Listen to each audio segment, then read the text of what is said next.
In the year 1812, in the French village of Coupvray, a little boy with sparkling brown eyes was playing in his father's saddle-making shop.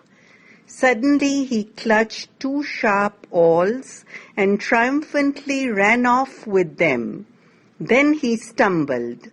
In that accident, the child lost the sight of one eye and soon became totally blind. The villagers were kind. "There comes Petit Louis," they would say, when they heard the tapping of his little cane. So many taps to the big tree where he would sit and rest. So many more to the pond where he could hear his friends disporting themselves. When finally he succeeded in developing his system of sightless reading and writing, Louis Braille called it frozen taps.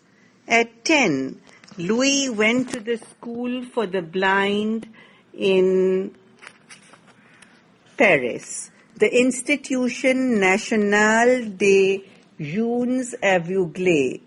Valentine Hoy, its founder, an unsung pioneer in the teaching of the sightless, taught Louis the alphabet by guiding his fingers along the 26 letters fashioned from twigs. From these, Louis graduated to the books created painstakingly by Hoy from letters cut out of cloth and pasted on pages. Each letter was about 3 inches high and 2 inches wide. A hopelessly cumbersome system. The fable about Renard the fox, for example, filled 7 thick books, each weighing about 8 pounds. When Louis was 14, another pupil noted the ridges on a printed card into which the type had bitten strongly. The master quickly saw the point and began to turn out embossed letters from movable type. But the letters had to be at least an inch high. A book was still a tremendous affair and tantalizingly tedious to read. It was heartbreaking to Louis, eager to learn a term's course that way might take as long as 5 years. As Louis grew, so grew his impatience with his ignorance. On a visit home, he told his father, "The blind are the loneliest people in the world. Here I can distinguish one bird from another by its call. I can know the entrance to the house by the lintel. But am I never to know what lies beyond the confines of hearing and feeling? Only books can free the blind, but there are no books for the blind that are worth anything." One day a great thought came to him.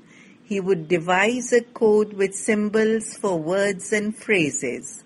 Perhaps then the blind could even write. All summer he snipped bits of leather begged from his father until his hands were raw. He tried codes based on triangles, squares, and circles, each bearing variations representing different letters, but none of them was practical. One day Louis, now a teacher at the Institution Nationale des Jeunes Aveugles, was sitting in a Paris café while a friend read the newspapers to him. Idly he listened to a report of a French army captain who had developed a system of writing in raised dots and dashes to be used in darkness. A message, the account said, could be read by touch without the need for striking a light.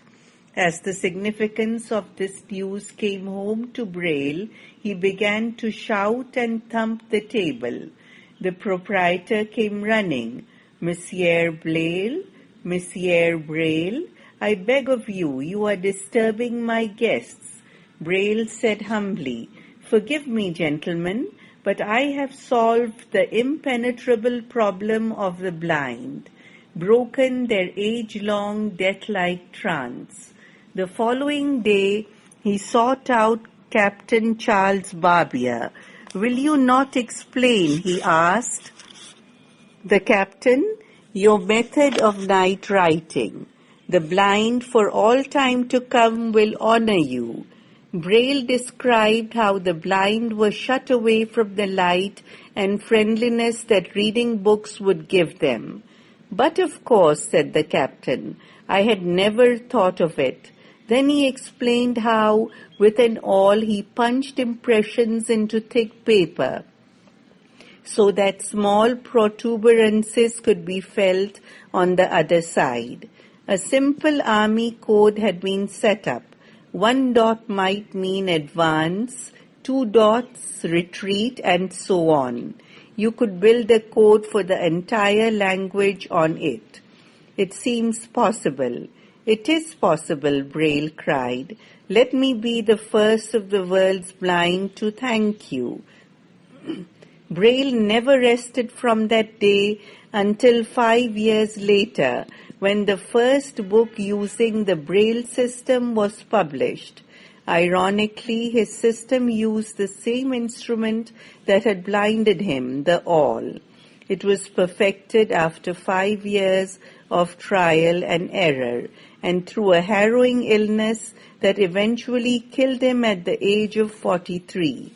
Using a key of 6 holes in an oblong, Braille developed 63 possible combinations, which, besides the alphabet, supplied symbols for punctuation, contractions, and short words like and for. By 1836, when he was 27, Braille had prepared selections from John Milton in his system. "It is fitting that I draw upon the great sightless poet for the first adaptation," he said. In a lecture on his system at the Institute, he showed how he could punch write almost as rapidly as someone could read to him. Then he read back what he had written at almost the same pace as a seeing reader, but his colleagues were jealous. "He has memorized the selections," they said. Braille then petitioned the French Academy for a hearing, hoping that its influence would establish his system in the schools for the blind. But his petition was turned down on the grounds that the blind received sufficient training and education through the embossing system. The pupils from the Institute, however, secretly begged Braille to teach them his methods. He not only did this, but punched out mathematical symbols and showed them how to solve equations. He then worked out a Braille musical code and became a skilled organist. Not until he was racked by his last illness did he know that his system had gained acceptance. One of his pupils, a girl, gave a piano recital before a fashionable audience. At the end of the concert, when she tapped her way to the lip of the stage, the listeners would not stop clapping. She held up her hand beseechingly. "Messieurs et mesdames, I beg of you, my friends, your applause is not for me. It belongs to a man who is dying." Then she told how Braille had taught her his method of reading books and music. "He has not only given the blind of the world windows, but he has given them music to weep by," she said, herself weeping. She told how his system was being blocked by jealousy and by those who held contracts for embossing books for the blind. When the story was caught up by the French press, the heads of the Institute capitulated to public indignation, and friends came to Braille's bedside to tell him what had occurred. "This is the 3rd time in my life I have permitted myself to weep," he said. First, when I was blinded. Second, when I heard about the night writing. And now, because I know my life was not a failure. He died a few days later. Braille system became so much a part of education for the blind that as far back as 1895, the inventor's very name was spelled as a common noun. Today it has been adapted even to the Chinese, and a number of magazines all over the world are published in Braille each month.